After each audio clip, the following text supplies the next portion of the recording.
Hey everyone, thank you for tuning in today. My name is Meera and I handle online engagement for the Solutions Journalism Network. If this is the first time that you're tuning in, the Solutions Journalism Network is based in New York. We train journalists in newsrooms to do solutions-focused journalism. We are live today with Matt Kiefer, who's the data editor at the Chicago Reporter, which is a small nonprofit newsroom that investigates race and income inequality. He's previously worked for Crain's Chicago Business and local newspapers owned by the Chicago Tribune and the Chicago Sun-Times. He's also a board member of the Chicago Headline Club, the largest chapter of the Society of Professional Journalists. So today we're going to talk to Matt about data reporting and what really goes into pitching and writing a data-focused story. So if you've been wondering how to get started with data reporting, we hope that today's Facebook Live is informative and that you can walk away with some great tips. Matt, thanks so much for joining us today. Thanks, Sarah. So maybe we can get started with, tell us about a little bit about your work, what you do at the Chicago Reporter, and why data journalism. Yeah, thanks. I work at the Chicago Reporter with the reporters who typically will do research on a given subject that has to do with anything from policing, public education, jobs, and the economy. And typically the types of stories that we do are investigative, meaning they have some kind of new findings, something that we weren't aware of beforehand, that we had to do some investigating to determine whether or not there's some kind of, usually an institutional failure that would, normally the idea is that there's, some kind of protection in place for people who are treated historically unfairly, whether it's, in public schools or in their jobs and that sort of thing. We try to investigate whether or not there's actually a problem inherent in the system and identify where it is. And we use a lot of public records research to do that. Mm-hmm, mm-hmm. But tell me exactly, what exactly is data journalism? Because I think a lot of journalists still, have this question, especially journalists who are starting out. They want to know, we do use, a lot of journalists use data in regular reporting, but what really sets data journalism apart? Yeah, that's a good question. I could save the technical details for any, specific follow-up questions. But in general, I think of data journalism as just a whole lot like the scientific method. In fact, I can't even really think of too many differences in terms of just the mindset, the state of mind that you're going into this as an inquiry. You first off will make an observation, or maybe you'll get a tip, and that sort of stands in as one. And so from that, you develop a hypothesis, like, do closed public schools provide a disservice to students who would have attended those schools in Chicago? Are those students who typically live in underserved areas going to perform better or not as a result of, a school closures? That's sort of like one example of a line of inquiry that our reporter, Kaylin Belsha, went into, and she did a large series on this sort of thing. And so the idea is, what sort of theory can we come up with that might be supported by data, in addition to the anecdote of, doing interviews with sources and trying to find everyday parents who can speak candidly about the issue. The main things that I would try to do in a project would be to identify what kind of data would empirically tell that story. Mm-hmm. What kind of questions can we ask that data? Is there a limitation to that? And do we need to find other sources? Corroborating sources are very important. And the main thing is, we try to test our hypothesis pretty early on so that we can say whether or not there's a story to pursue here. So the more I think about it, I can't really discern too much between the data journalism methodology and the scientific method. They seem pretty much a similar sort of mindset. Right. Tell us a little bit about the process, when, like, you're a data editor, when you look for data, like you talked a lot about research and methodology. How do you plan to report a data-oriented story? Like, you've done some solution stories before. I'd love to know, what is the process behind it? How do you plan to report a story? Where do you start? Yeah, I would say it's important to go into what we call data journalism with just a background in beat reporting, to have a good sense of the the basics of journalism that you learn from covering city council meetings, from pulling, agendas and board documents, from researching what kind of records are on file at your local police department, and very specifically being able to look up and read legislation is super important. I would say that probably the most important thing I could convey about data journalism, investigative journalism in general, is you're kind of trying to reverse engineer your local government.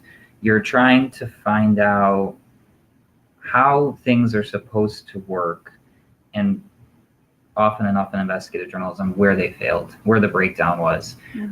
So data journalism often involves thinking about what sort of records are on file. If you're researching like stop and frisk by a local police department, you'll first thing learn that there's regulations that require police officers to fill out a contact card every time they do a stop and frisk on a person walking by. So you have to think about what sort of records are available for you to obtain before you can even sort of map out what your whole domain of research will be. And so it's important to come up with like an inventory of what kind of data you'll get. And then often you have to submit a freedom of information request, because the good data doesn't necessarily show up on websites. If it's important and underreported, you'll often have to file a public records request to get it. Right. So knowledge of, how to access public records is definitely very important when you're doing when you're investigating data stories. What kind of challenges have you faced? It seems like it might take a longer time to obtain all this data that you need to kind of get started with your story. Do you face any challenges when you were trying to do some of this reporting? Yeah, we face a lot of challenges. As I mentioned, we often file public records requests to get the data that we're looking for, and we've encountered every kind of sensical or not sensical argument as to why we shouldn't obtain access to the data that we're looking for. Illinois has a pretty good public records law, and most of the records that we're going after are covered under the state law maintained by state agencies. The law is pretty good. The enforcement is pretty weak. Public agencies can throw up a lot of spurious claims about why they shouldn't give you the data that you're asking for. That's a challenge, specifically with data journalism. Like if you think about, you want to do a lot of research and find out whether the thing that you're looking into is a trend or an anomaly. And so you kind of would like to get a whole lot of data, the whole history of, if we're looking at wage enforcement records to determine whether or not employers are, getting away with wage theft, we ask the Department of Labor for every record they have on file. In that case, they push back and say that they can't give us everything that they have for pretty spurious reasons. So you have to kind of be a little bit of an armchair lawyer. It's a lot of the work that I do involves writing FOIA requests, which are very easy, and then usually appeals for the denials for my FOIA request, which get a little bit into the weeds. And so that's part of the job, is to be sort of like in some way be capable of writing a legally sound like memo or letter to get the access to the records you need. Right. And I know that a lot of the context that you've given right now is with the way institutions function in the U.S. Keeping in mind that a lot of global journalists are tuning in today, I also want to ask, in a lot of countries, institutions are not that open to sharing information. What kind of advice would you give for journalists then who are trying to access data against, facing institutional challenges, such as, from the government, from the local police, from local institutions? What kind of advice would you give them? Yeah, I can only imagine how difficult. I mean, I think that my job may present challenges, but I imagine that would make things seemingly almost impossible. But I would suggest for journalists to partner up with lawyers or like transparency advocacy organizations. At a certain point, usually I can get pretty far, but there's a certain point where you need to call in the professionals, so to speak, and to the extent that your members have access to someone who may be able to do pro bono work or in some way partner to provide the legal services required, it is super important to maintain like an environment of transparency, because otherwise a lot of these stories are difficult or nearly impossible to do. Right, right. And just shifting gears a little bit to the, we talked a little bit about the process of planning, gathering and obtaining information to do a data story. How long does it necessarily take? It seems to be time consuming. So, whether it's an 800-word piece versus a long form interactive data story, how long do you think it normally takes for you, personally, as in your profession? How long do you think it takes? And can you recommend some tools that people can use for data reporting?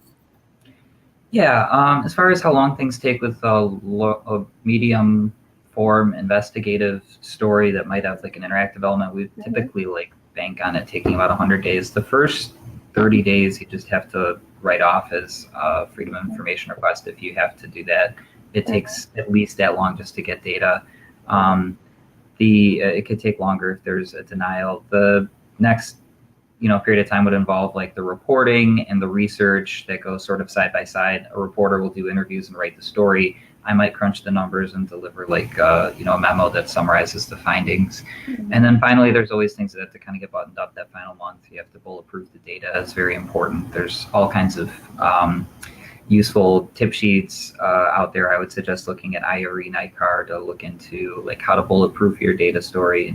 And the other thing is that it also may become, from a solutions perspective, relevant to look at other cities and states to compare if your local government isn't doing it right, then who is, and what's the difference, and sort of break that down. So you're almost re-reporting the entire story at that point. But I think that type of approach could be super useful from a solutions perspective.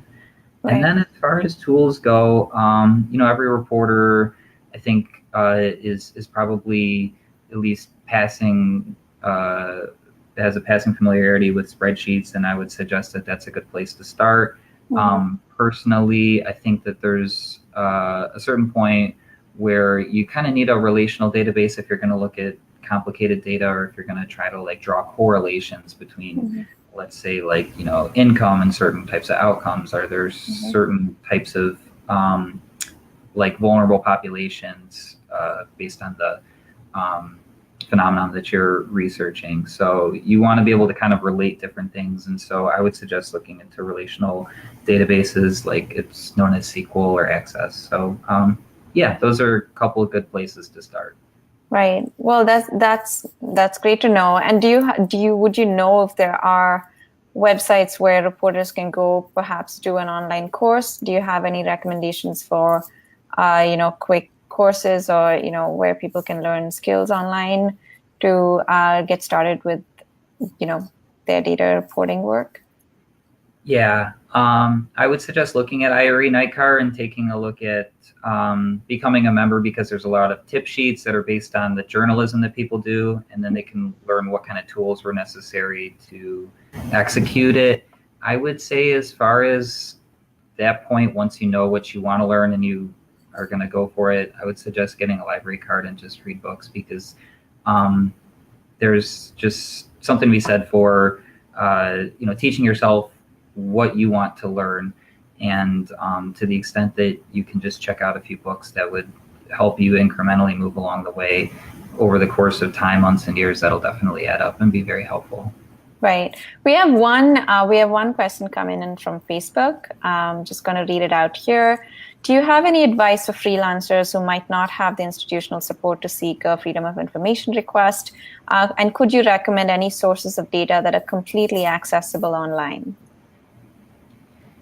Yeah, as far as sources of data that are completely accessible online, almost not every story, but it's very often that we will use census data to support the findings in our story. In other words, if we find out that there's sort of like this negative outcome that's happening that we want to find out who's impacted by it will more often than not use census data to find out who are the impacted people. And by who, I mean, let's get a breakdown of race and income and occupation and those sorts of things. So that way we can kind of describe not only something that's happening, but is there a disparate impact that affects only a certain group or groups of people. So census data is available online, the American Community Survey. I would plug censusreporter.org. It's a very journalist-friendly interface for exploring census data. And then as far as institutional support for freedom of information requests, I would just suggest that it's probably better anyway that you file a freedom of information request under your own name. It's always helpful to have an institution at the bottom of your request, but if you have to file it under your own name, that might be better only when considering the pitch phase. You don't necessarily want to pitch a story that you don't yet have the data to support, because if the data comes back, or if you can't get it, but if the data comes back and it doesn't support your story, then you're kind of back to square one. So it might be better to just kind of like go ahead, and anyone can write a freedom of information request. It doesn't matter if you're a regular citizen or a journalist or member of the government, anyone can write a FOIA. So I would suggest to FOIA early and often and find out what comes back. Okay, perfect. And I know we are a little short on time, so I'm going to wrap this up really quick. The one question that's on my mind is pitching a solutions oriented like data story different from pitching a regular story. You're an editor. Would love to hear your views on that.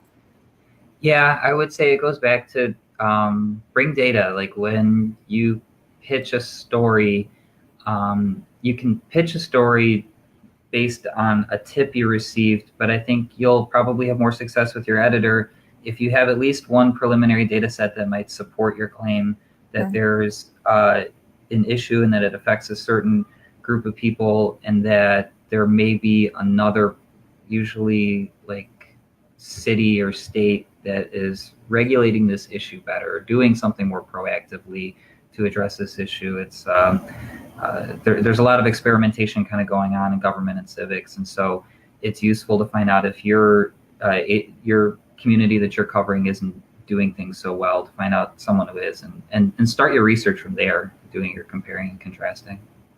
That's great. And do you have any final words of advice for journalists who are just starting to work with data sets?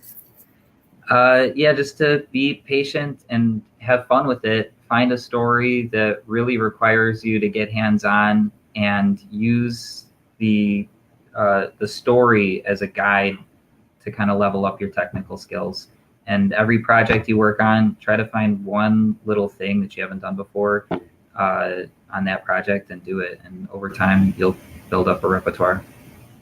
That's perfect. Well, Matt, thank you for joining us today. Thank you for all your insights. And to everyone tuning in on Facebook, thanks so much for tuning in and asking questions. If you have a question for Matt that we haven't, addressed in this conversation, he's on our Facebook group.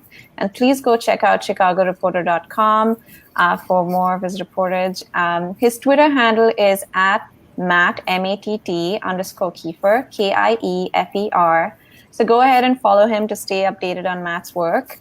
Go to our website, solutionsjournalism.org, and sign up on our hub. You will have access to a whole list of publications accepting solution stories. Thank you, everyone, for tuning in today. Thanks, everyone.